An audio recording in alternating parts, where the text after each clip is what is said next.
नमस्कार, उत्तराखंड की खबरों के साथ मैं हूं मनोज मानस। खबरों का रुख करेंगे उससे पहले देख लेते हैं इस वक्त की अहम सुर्खियां। सीएम पुष्कर सिंह धामी का यूपी दौरा। आज मुजफ्फरनगर में उत्तराखंड के शहीदों को श्रद्धांजलि देंगे मुख्यमंत्री पुष्कर सिंह धामी।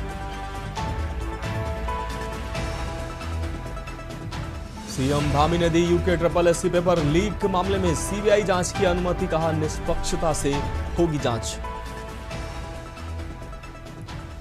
उत्तराखंड अधीनस्थ सेवा चयन आयोग ने 5 अक्टूबर की परीक्षा स्थगित की।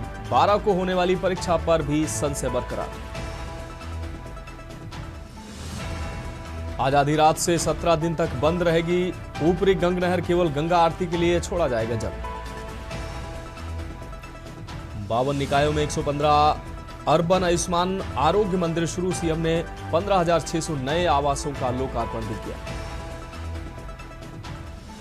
और हरिद्वार के जिला अस्पताल में प्रसव कराने से इनकार करने वाली डॉक्टर की सेवाएं समाप्त। सीएमओ ने की कार्रवाई।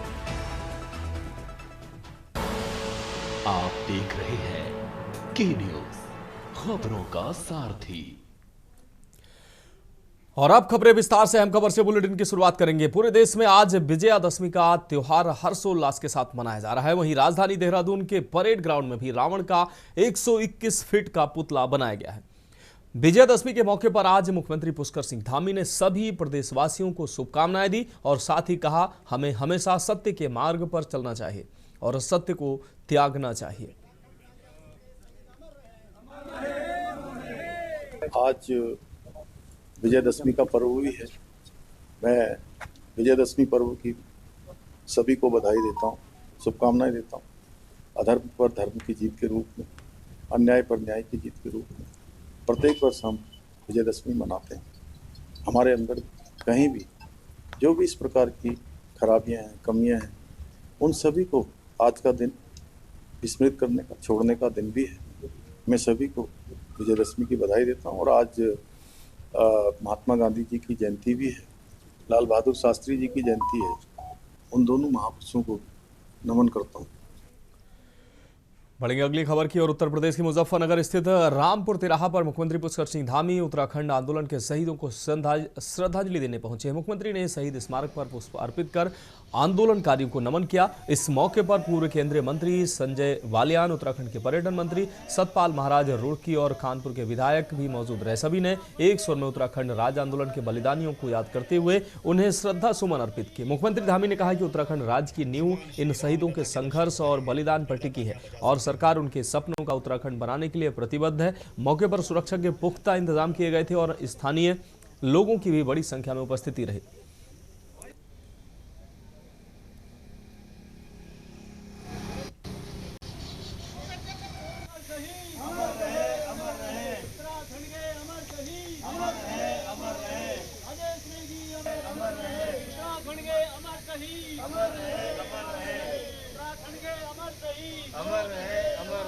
भगवान श्री राम लला के दर्शन।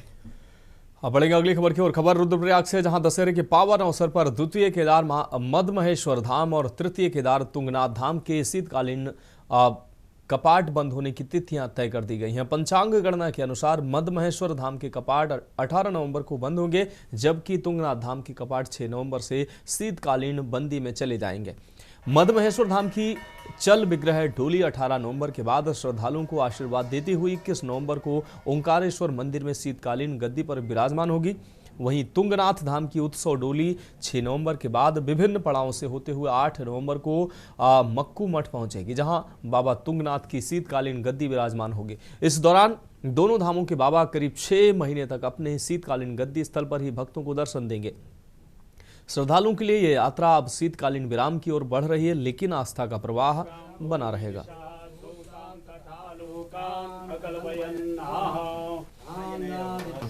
द्वितीय केदार मदमेश्वर जी का दिन विजयदशमी के दिन निश्चय होता है। आज भगवान केदारनाथ मदमेश्वर जी का दिन 18 तारीख नवंबर 2025 को कपाट बंद होगा और 18 तारीख को राशि में विश्रांति है, भंडार में विश्रांति है। 19 तारीख को राशि, 20 तारीख को गिरिया, 21 तारीख को भगवान अपना गद्दी स्थान मदमेश्वर वकीमठ ओंकारेश्वर मंदिर में विराजमान होकर भगवान का भव्य मेला आयोजित हो जाएगी। जय श्री केदार। अब बढ़ेंगे अगली खबर की ओर। कानपुर विधायक उमेश कुमार के खिलाफ आपको बता दें पोस्ट करने के मामले में भाजपा मंडल महामंत्री अमित चौहान की गिरफ्तारी और शांति भंग में चालान किए जाने के बाद भाजपा जिलाध्यक्ष डॉक्टर मधु, जिला पंचायत अध्यक्ष किरण चौधरी, पूर्व विधायक कुंवर प्रणव चैंपियन, रानी देवयानी और पूर्व जिला पंचायत अध्यक्ष सुभाष वर्मा सहित कई नेताओं और सैकड़ों कार्यकर्ताओं ने लक्सर तहसील में धरना दिया है। उन्होंने अमित चौहान की तुरंत रिहाई की मांग की और पुलिस प्रशासन पर दबाव में कार्रवाई करने के आरोप लगाए। पूर्व विधायक चैंपियन सहित कई पदाधिकारियों ने खानपुर विधायक पर भी गंभीर आरोप लगाए। उनके खिलाफ कार्रवाई की मांग की। देर रात लक्सर एसडीएम ने न्यायालय खुलवाकर अमित चौहान को जमानत पर रिहा कर दिया। इसके बाद मामला शांत हुआ। भाजपा नेता तहसील से हट गए।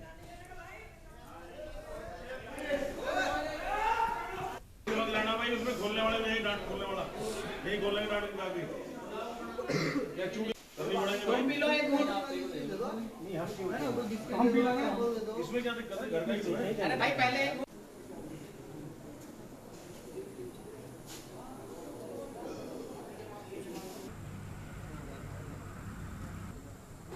तो रहे 5 साल के बाद वो लोग तो वहां आना नहीं चलेगी। ऐसा भारतीय जनता पार्टी का कार्यकर्ता है और अपनी पार्टी के लिए हर आदमी खड़ा होता है।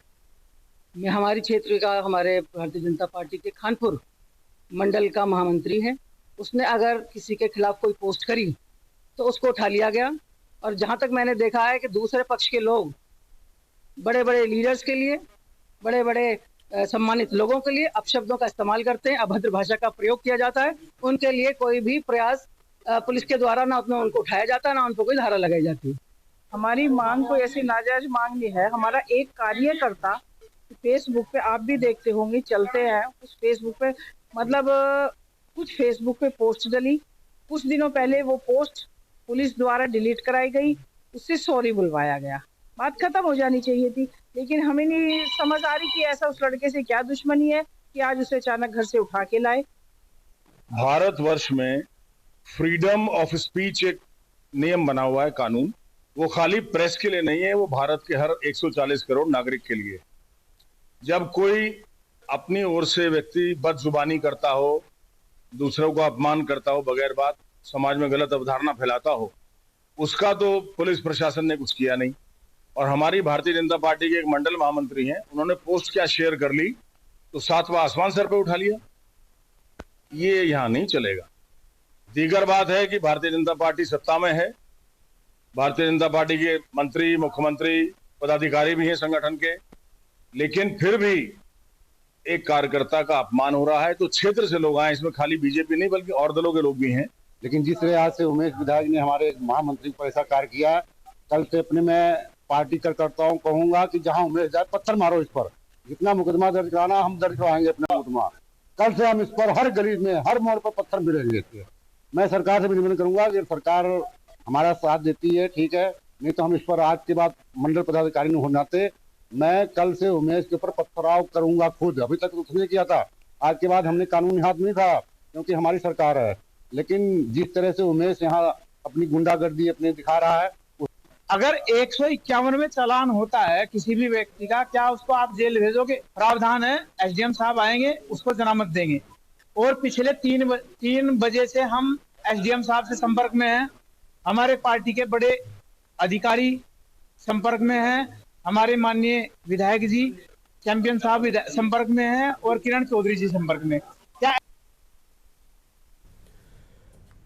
पढ़ेंगे अगली खबर की ओर। गंगोत्री और यमुनोत्री धाम के दरवाजे यानी कि कपाट बंद होने की तारीख घोषित हो गई है। उत्तराखंड के स्थानीय व्यापारियों और पर्यटन से जुड़े लोगों के लिए चारधाम यात्रा आर्थिक दृष्टि से महत्वपूर्ण होती है।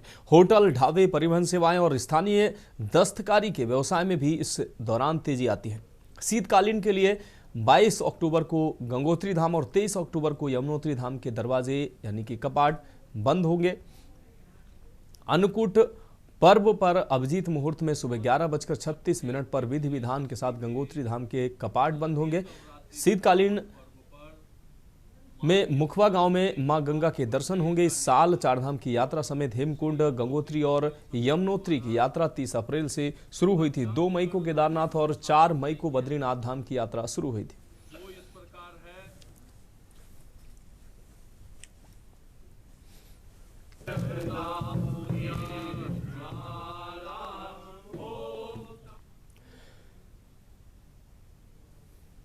रुक करेंगे अगली खबर का। खबर लक्सर से है, जहां भोगपुर गांव में रामलीला के दौरान बार बालाओं का अश्लील डांस का मामला सामने आया। इस दौरान ग्रामीणों ने विरोध भी जताया है, लेकिन रामलीला प्रबंध समिति ने इस पर ध्यान नहीं दिया। ऐसे मामले पहले भी सामने आ चुके हैं। धार्मिक आयोजनों में बार बालाओं के ठुमकों के वीडियो सोशल मीडिया पर जमकर वायरल हो रहे हैं। स्थानीय प्रशासन ने मामले की जांच पर दोषियों के खिलाफ उचित कार्रवाई करने की बात कही है। रामलीला जैसे धार्मिक आयोजनों में अश्लीलता फैलाने वालों के खिलाफ सख्त कार्रवाई की जा सकती है।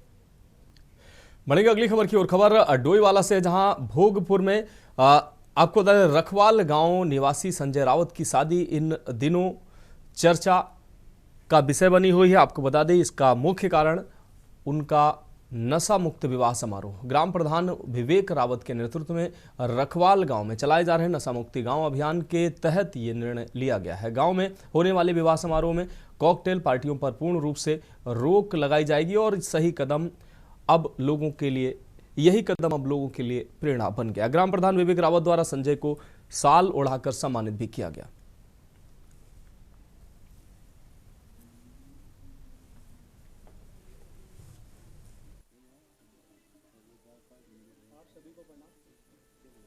सबसे पहले तो मैं धन्यवाद करना चाहूँगा संजय और उसके पूरे परिवार का, जिन्होंने ये पहल शुरू की, और बहुत बहुत आभारी हैं हम उनके।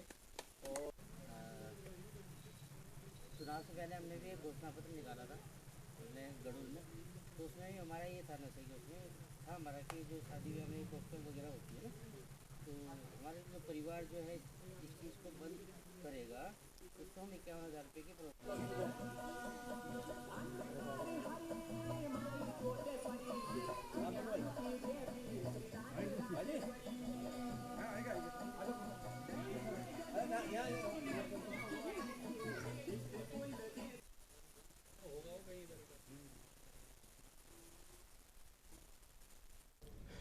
अब बढ़ेंगे अगली खबर की ओर। खबर देहरादून से है, जहां 2 अक्टूबर 1994 का दिन उत्तराखंड के इतिहास में काले अध्याय के रूप में जाना जाता है। आपको बता दें, रामपुर तिराहा पर हुए गोलीकांड में शहीद हुए राज्य आंदोलनकारियों को भाजपा सांसद नरेश बंसल ने देहरादून के कचहरी स्थित शहीद स्थल पर पहुंचकर उत्तराखंड राज्य आंदोलन के शहीदों की पुण्य स्मृति में उनके चित्र पर पुष्प अर्पित कर उन्हें श्रद्धा सुमन अर्पित किए। वहीं उन्होंने पत्रकारों से बातचीत करते हुए कहा कि उत्तराखंड को बने आज पूरे 25 साल हो गए हैं। ये राज्य माताओं, बहनों, युवाओं द्वारा किए गए संघर्ष से ही मिला है। उन्होंने बताया कि मसूरी, खटीमा और रामपुर तिराहा कांड कभी भी भुलाया नहीं जा सकता। उस समय आंदोलन को खत्म करने का वो विभत्स कांड था जिसकी जितनी निंदा की जाए वो कम है। साथ ही बंसल ने कहा कि बलिदानियों को याद कर हमें उत्तराखंड को एक विकसित राज्य बनाना होगा।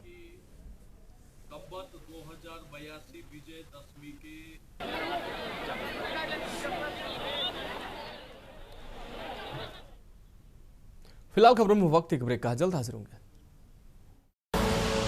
आप देख रहे हैं के न्यूज, खबरों का सारथी। ब्रेक के बाद उत्तराखंड की खबरों में एक बार फिर से आपका स्वागत है। रुक करेंगे अगली अहम खबर का। खबर देहरादून से है, जहां 2 अक्टूबर 1994 का दिन उत्तराखंड के इतिहास में काले अध्याय के रूप में जाना जाता है। रामपुर तिराहा पर गोलीकांड में शहीद हुए राज्य आंदोलनकारियों को भाजपा सांसद नरेश बंसल ने देहरादून के कचहरी स्थित शहीद स्थल पर पहुंचकर उत्तराखंड राज्य आंदोलन के शहीदों की पुण्य स्मृति में उनके चित्र पर पुष्प अर्पित कर श्रद्धा सुमन अर्पित किया है। उन्होंने पत्रकारों से बातचीत करते हुए कहा कि उत्तराखंड को बने आज पूरे 25 साल हो गए हैं और ये राज्य माताओं, बहनों व युवाओं द्वारा किए गए संघर्षों से ही मिला है। उन्होंने बताया कि मसूरी, खटीमा और तिराहा कांड कभी भुलाया नहीं जा सकता है। उस समय आंदोलन को खत्म करने का जो विभत्स कांड की निंदा जितनी है वो कम है। साथ ही बंसल ने कहा कि बलिदानियों को याद कर हमें उत्तराखंड को एक विकसित राज्य बनाना होगा।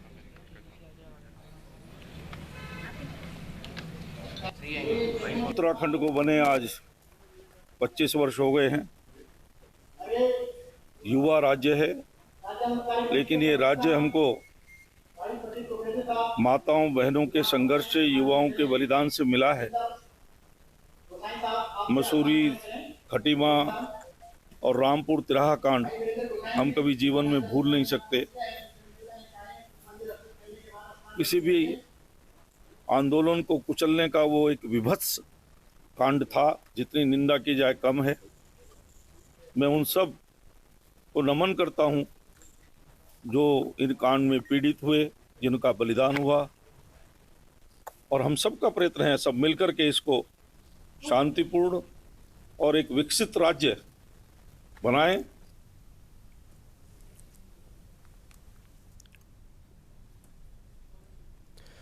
उत्तर प्रदेश के कानपुर के रावतपुर से शुरू हुआ आई लव मोहम्मद बैनर विवाद का असर धीरे धीरे अन्य राज्यों में भी पड़ रहा है। आपको बता दें कि बीते सोमवार की रात देहरादून के पटेल नगर में सोशल मीडिया पर आई लव मोहम्मद के बैनर को लेकर एक युवक द्वारा गलत टिप्पणी के कारण हजारों की संख्या में कुछ अराजक तत्वों के एकत्र होने की खबर सामने आई और सड़क जाम कर प्रदर्शन करने लगे ये युवक। वहीं प्रदर्शन जब धीरे धीरे अलग दिशा में जाने लगा तभी दून पुलिस ने कमान संभाली और मौके पर व्यवस्था को संभाला। पुलिस ने कई अज्ञात लोगों के खिलाफ मुकदमा दर्ज किया है। पुलिस की साफ चेतावनी थी कि कोई भी सांप्रदायिक सौहार्द बिगाड़ने की कोशिश नहीं करेगा, उसके खिलाफ सख्त कार्रवाई की जाएगी जो भी माहौल खराब करेगा। आपको बता दें बीती रोज यानी 29 सितंबर को सोशल मीडिया पर एक स्क्रीनशॉट सामने आया था जिसमें समुदाय विशेष पर एक छात्र ने आपत्तिजनक कमेंट किया था। सांप्रदायिक सौहार्द पर गलत असर डालने का प्रयास करने वाले स्क्रीनशॉट पर पुलिस ने खुद संज्ञान लिया और साथ ही चौकी प्रभारी बाजार प्रमोद शाह ने इस संबंध में कोतवाली पटेल नगर पर कमेंट करने वाले के खिलाफ मुकदमा दर्ज कराया था। ये रिपोर्ट देखिए। मुख्यमंत्री पुष्कर सिंह धामी ने इस विषय पर चिंता जताई है और अराजक तत्वों पर कार्रवाई के निर्देश भी दिए हैं। धामी ने कहा कि यह हमारे त्योहारों और धार्मिक अनुष्ठानों के दौरान अशांति और गड़बड़ी पैदा करने के उद्देश्य से एक जानबूझकर की गई साजिश है। इसके पीछे वो शक्तियां हैं जो भारत को मजबूत होते नहीं देख सकती। जो लोग पीएम मोदी के मार्गदर्शन में विकसित भारत के संकल्प में विकास को पचा नहीं पा रहे, अगर आप किसी से जुड़े हैं तो आपको उनके नाम की तख्ती लेकर घूमने का अधिकार किसने दिया? अगर आप किसी से प्यार करते हैं और उसका सम्मान करते हैं तो वो सम्मान तभी सच्चा है जब वो आपके व्यवहार में झलकता है और इस तरह की अराजकता इस धरती पर बर्दाश्त नहीं की जाएगी। ऐसे तत्वों के खिलाफ सख्त कार्रवाई की जाएगी, चाहे वो सरकारी संपत्ति हो या निजी संपत्ति। दंगाई कोई भी हो, उसे इसकी कीमत चुकानी होगी और ये बहुत सख्ती से किया जाएगा। देखिए, ये केवल हमारे त्योहारों और धार्मिक अनुष्ठानों के बीच में अशांति उपद्रव पैदा करने की एक बहुत सोची समझी साजिश है और इसके पीछे वही ताकतें हैं जो आज मजबूत होते हुए भारत को देख नहीं पा रही हैं, एक भारत श्रेष्ठ भारत का समर्थन नहीं करती हैं और तुष्टीकरण की राजनीति पर आश्रित हैं, जिनके पास आदरणीय प्रधानमंत्री श्री नरेंद्र मोदी जी के नेतृत्व में आज विकसित भारत के संकल्प को आगे बढ़ते हुए जो पचा नहीं पा रही हैं, देख नहीं पा रही हैं, ऐसी ताकतें लगातार अशांति और दंगा करवाने का लगातार प्रयास कर रही हैं, समाज में जहर घोलने का काम कर रही हैं। एक पोस्ट कल सोशल मीडिया पर एक धार्मिक पोस्ट के कमेंट किए गए थे और उस पर जो है काउंटर कमेंट में जो है एक 11वीं क्लास का पढ़ने वाला छात्र था, उसके द्वारा उसमें कुछ आपत्तिजनक टिप्पणी की गई थी। चूँकि संज्ञान में आते ही हमारी सोशल मीडिया टीम द्वारा इसको तत्काल उसको लड़के को ट्रेस किया गया था और उसको हिरासत में लेने के बाद उसकी जानकारी पूरी की गई थी और उसके द्वारा उस आपत्तिजनक पोस्ट को पुलिस द्वारा हटवाया भी गया। प्रदेश की आबो हवा को खराब करने वाले इस तरह के किसी भी समुदाय पर आखिर कब तक कार्रवाई होगी, ये तो आने वाला समय ही तय करेगा। लेकिन ऐसे समूहों को समर्थन करने की बात कहीं कहीं राजनीतिक को ही कहा जाता है। ऐसे में देश हित की बात करने वाली सभी राजनीतिक पार्टियों को भी इस बात को समझना होगा, वोटों की राजनीति के साथ प्रदेश हित को भी एक साथ खड़े हो, जिसके चलते सरकार सहित सभी सक्रिय पार्टियों ने इसका विरोध किया है। साथ ही प्रदेश की आबोहवा खराब होने की बात भी की है, जिसका जिम्मेदार भाजपा को ही बताया है। फिजाओं में जहर घोलने का जो कोई भी प्रयास कर रहा है उस पर कड़ी से कड़ी कार्रवाई होनी ही चाहिए और कहीं ना कहीं ये शुरुआत तो स्वयं भाजपा ने की है। आप मुख्यमंत्री पुष्कर सिंह धामी जी का 4 साल का कार्यकाल देखिए, आखिर वो कौन है जो लगातार थूक जिहाद, लव जिहाद, लैंड जिहाद, नकल जिहाद का बात कर रहा है। तो जिहाद का जिसको अर्थ नहीं पता, अर्थ का अनर्थ कर रहे हैं, लगातार ध्रुवीकरण कर रहे हैं। उत्तराखंड क्रांति दल की जो अवधारणा रही है अपने राज्य स्थापना की, वो एक शांतिप्रिय और एक शांतवादियों के राज्य के लिए थी। लेकिन वर्तमान से जो राष्ट्रीय दलों का जो चरित्र है और उनकी जो राजनीति इतनी गिर गई है कि वो अपने अपना राजनीतिक एजेंडा बढ़ाने के लिए जो दंगा फैलाते हैं, जो तुष्टीकरण की राजनीति करते हैं, जो जातिवाद की राजनीति करते हैं, जो धर्मवाद की राजनीति करते हैं। कि मोहम्मद का नाम लेना गुनाह हो अथवा नहीं हो, लेकिन इसमें जिस प्रकार से उनकी मानसिकता है, पुलिस पर पथराव करना और पुलिस को गालियां देना और अन्य आमजनों को तंग करना, वो किसी भी रूप में बर्दाश्त नहीं किया जाएगा। अपने अपने मजहब के अनुरूप पूजा पाठ पद्धति करने की सबको स्वतंत्रता है, लेकिन उसके आड़ में किसी अन्य को परेशान किया जाए, ये कदापि उचित नहीं है। इस घटना के संबंध में आईएसबीटी चौकी इंचार्ज हर्ष अरोड़ा की तहरीर के आधार पर कोतवाली पटेल नगर में कई अज्ञात लोगों के खिलाफ मुकदमा दर्ज किया गया है, जिसके बाद पुलिस भीड़ में शामिल उन लोगों को तलाश रही है जो माहौल खराब करने की कोशिश कर रहे हैं। पुलिस का कहना है कि मामले में जो भी आरोपी होगा उसके खिलाफ कड़ी कार्रवाई की जाएगी। तो वहीं सभी राजनीतिक पार्टियों ने इसका विरोध भी जताया है। सवाल सिर्फ यही है कि प्रदेश में इस तरह के प्रदर्शन आखिर कौन करा रहा है, कौन देवभूमि की शांत हवाओं में नफरत का जहर घोल रहा है, जो अब सिर्फ जांच का विषय पर टिका है। अगर जल्द इसका पता कर अपराधियों पर कार्रवाई नहीं हुई तो आने वाले समय में इसका खामियाजा प्रदेश को भुगतना पड़ सकता है। Uttarakhand desk report. फिलहाल खबरों में अभी के लिए मेरे साथ इतना ही, मुझे दीजिए इजाजत और आप देखते रहिए के न्यूज इंडिया। आप देख रहे हैं के न्यूज, खबरों का सारथी।